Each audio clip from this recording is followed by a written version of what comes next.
안녕하십니까. 계속해서 대구 경북 소식 전해드리겠습니다. 6.25 전쟁 당시 낙동강 전투에서 실종된 미군 중위가 65년 만에 아내와 사후에 재회했습니다.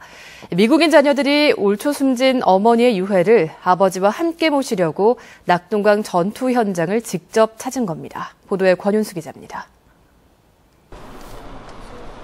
백발이 성성한 미국인 제임스 졸자 남매.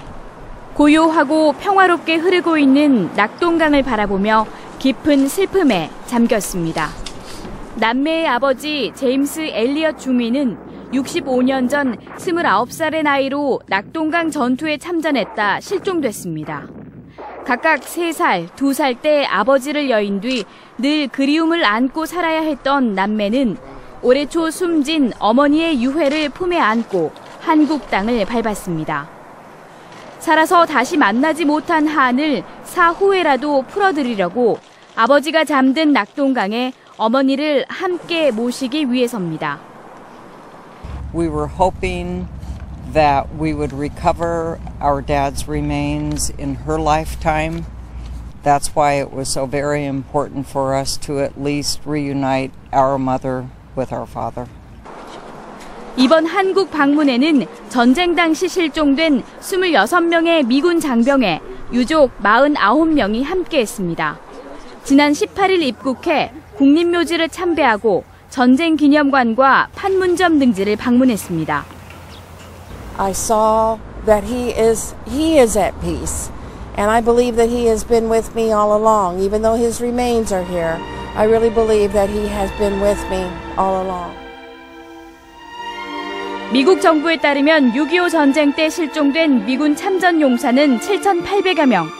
국가보훈처는 2억 마리 낯선 땅에서 전쟁으로 가족을 잃은 외국인들을 위로하는 행사를 계속해 나가기로 했습니다. MBC 뉴스 권윤수입니다.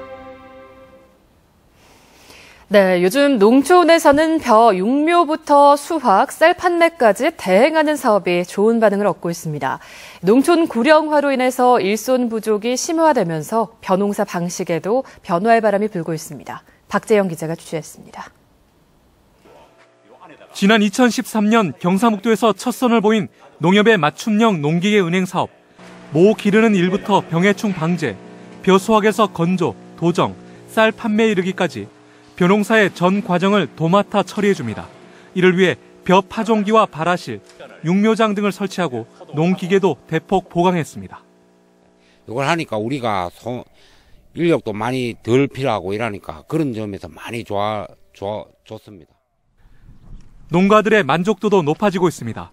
지난해에는 80여 농가가 127헥타르를 신청했는데 올해는 100여 농가 167헥타르로 껑충 뛰어올랐습니다. 주요 고객은 고령화로 일손 부족에 시달려온 어르신들로 대행 수수료만 지급하면 모든 과정이 원스톱으로 처리되고 수매값도 일반 농가보다 더 높게 받을 수 있어 어르신들에게는 안성맞춤입니다. 농민들이 편하고 또 언젠가는 농민들이 농사를 못 지킬 때가 있거든요. 그래서 그걸 대비해가지고 경상북도에서 처음으로 이 사업을 도입하게 되었습니다. 농촌이 갈수록 고령화되면서 벼농사 재배 방식에도 변화가 일어나고 있습니다. MBC 뉴스 박재영입니다.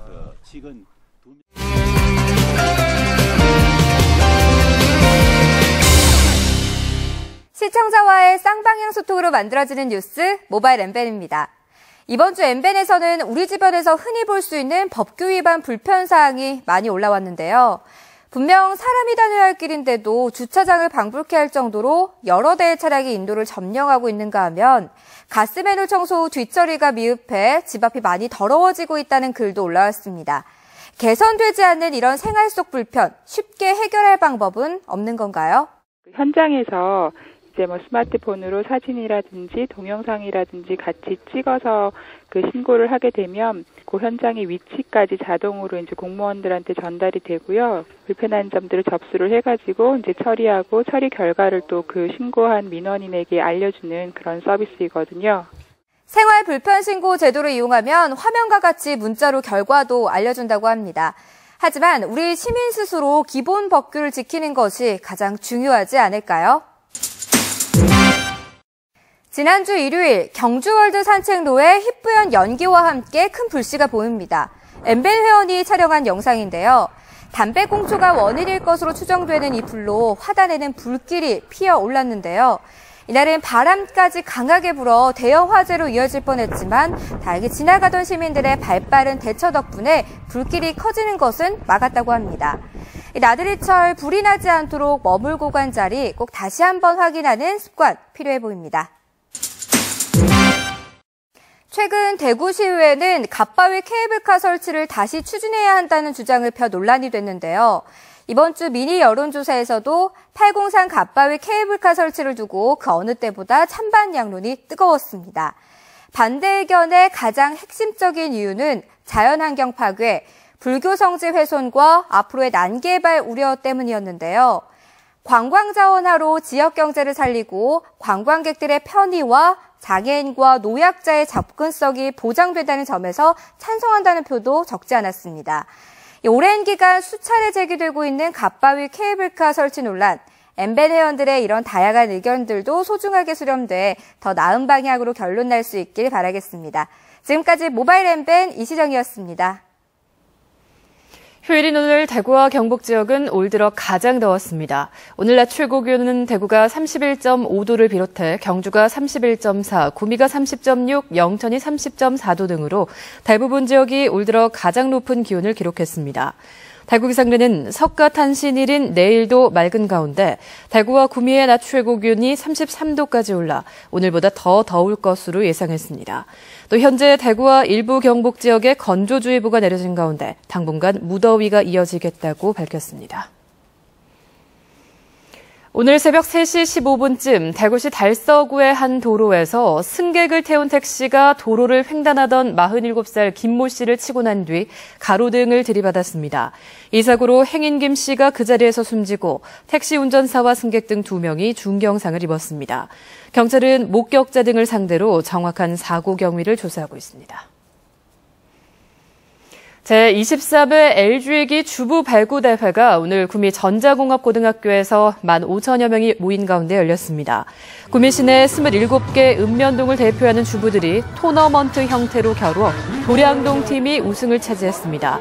또 외국인 근로자 남자 배구단과 읍면동 남자 배구팀과의 친선 경기가 있었고 단체 줄넘기와 허벅지 씨름 등도 펼쳐져 주민들이 화합을 다졌습니다.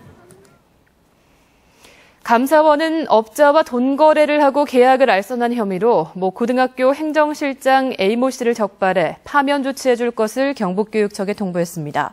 A씨는 지난 2013년 1월부터 지난해 7월까지 성주 교육지원청 과장으로 있으면서 3명의 업자에게 무이자로 1억 원을 빌려 지인에게 사업자금으로 빌려준 뒤 이자 명목으로 900만 원을 받고 업자들에게는 학교 공사를 하도록 알선한 혐의를 받고 있습니다. 전국 14개 시도지사와 지역 대표 국회의원으로 구성된 지역균형발전협의체가 지방대학의 수도권 이전 제한을 촉구했습니다.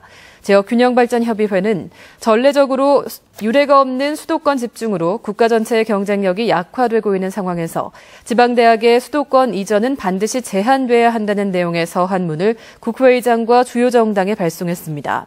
또 지방대의 수도권 이전을 제한한 주한미군 공여구역 등 지원특별법에 조속한 국회 통과를 촉구했습니다. 대구 경북 소식 전해드렸습니다. 고맙습니다.